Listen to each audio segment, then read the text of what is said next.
It's nothing new to be getting a little tipsy or completely inebriated to the point your own stomach wants to give up on you. But the point being, people draw a fine line between normal drinking and drunk driving. Most people come to hate drunk drivers, but personally I find them insufferable. While biking and taking a moped are two ways of transportation, taking a car is still the number one means of transportation, and irresponsible use of these vehicles cause accidents. Accidents cause death, and death is a very touchy subject, especially when it comes to blaming it on alcohol. If I found myself completely inebriated and I need to get from point A to point B, I would probably walk. It's the safest solution. Unless you're completely out of it, then you should probably pay someone to drive you. But drunk drivers are already behind the wheel, and with the confidence of three men, they're swerving in and out of lanes, impeding traffic, and honestly, disturbing the safety of every single person on the road. And honestly, it reminds me of Mario Kart. Drunk driving contributes to 32% of all accidents, and when a drunk driver uses only 32% of his actual brain power, well, that's going to cause accidents. And you may be asking yourself where the other 68% goes. Accidents.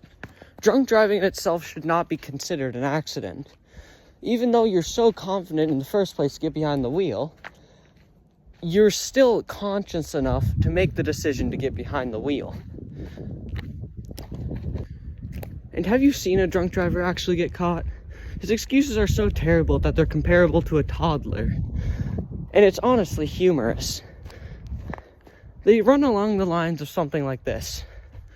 Officer, I'm not the one who's been drinking. You are. And it's just so unbelievably terrible that it gets me wondering how they got their license in the first place. If you can't come up with an excuse on how or why you're endangering every single person on the road, I don't think you should be on the road to begin with. What does a person achieve from drunk driving? Nothing exact unless you count felony charges, but even then, if they do make it home safely, there's still the next person who's going to drive drunk and possibly endanger everyone else on the road. And honestly, eye for an eye. If someone drinks and drives, I feel like they should honestly know what it's like to be hit by a drunk driver. It was recorded that 13,000 people were killed in 1 year alone by drunk driving. That makes one person dying every 39 minutes. And honestly, keeping a stopwatch just to know you're the lucky one is not a good way to live. My advice: last time I checked, there was more trees than people in this world.